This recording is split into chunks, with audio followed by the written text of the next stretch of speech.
Alright, here's a problem. 4,231 divided by 3. This is how to go about solving a long division problem. You start off by covering up all the numbers except for one inside the division statement.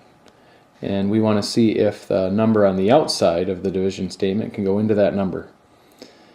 So can 3 go into 4? And we would say yes, 3 can go into 4 one time.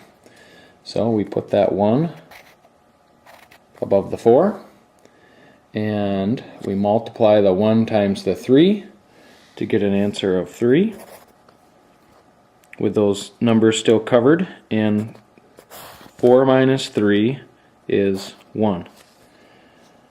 Now we will uncover all those numbers with our finger, and we have 231, so we're going to add those 3 digits down here.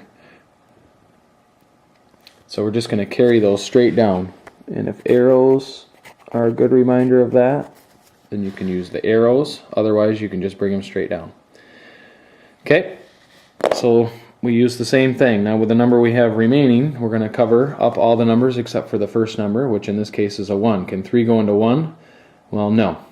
So we have to slide our finger over and ask ourselves, can 3 go into 12? And then we can say, yes, 3 goes into 12 4 times. So the 4 goes above that same column of the 2. And 4 times 3 is 12. So we write that 12 below. With these other numbers still covered up, 12 minus 12 is 0. So write 0.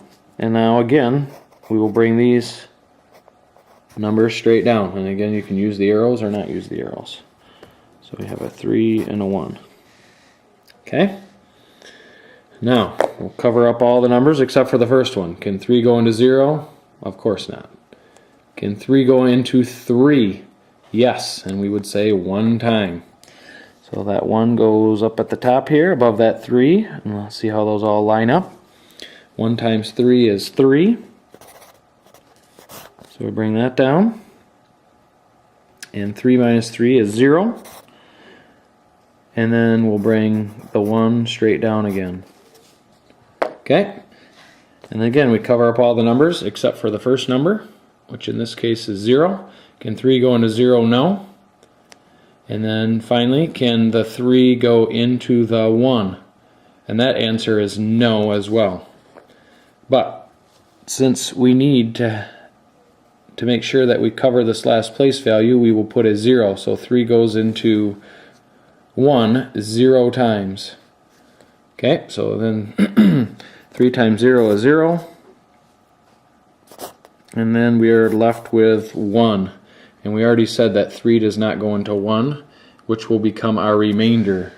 So at the top we will just put an R1.